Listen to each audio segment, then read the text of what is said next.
What soft skills are required when discussing investment preferences and objectives?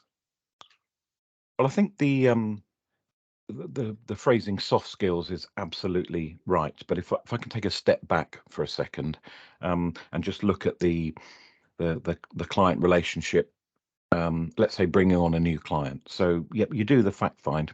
Those are facts. You then move on to the attitude to risk, capacity for loss, which are sort of moving into soft skills. Advisors may need to answer questions from the client, but ultimately it's the client making a decision. But once you get into talking about ESG and sustainability as part of investment preferences and objectives, then that really is about an engaged conversation with a client. Because essentially what the process is doing is moving from the what to the how. And what I mean by that is that, what are the client's circumstances? That's recorded in the fact find. What is the client's attitude to risk and capacity for loss? That's recorded as part of the ATR process.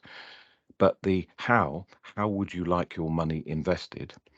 What sort of theme would you like to apply if we're using the spectrum of capital, anywhere from conventional through sustainable labels to ethical?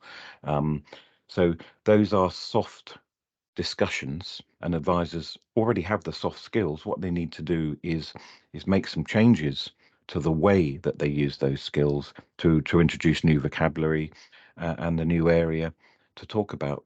There's so much being said at the moment about advisors need to sort of level up in terms of talking about ESG and sustainability. What's often forgotten is that clients need to do that as well. So when advisors start talking about ESG and sustainability with clients for the first time, everybody has to remember that this is the first time the client's probably heard it. And so therefore soft skills are absolutely critical in that sort of introducing something.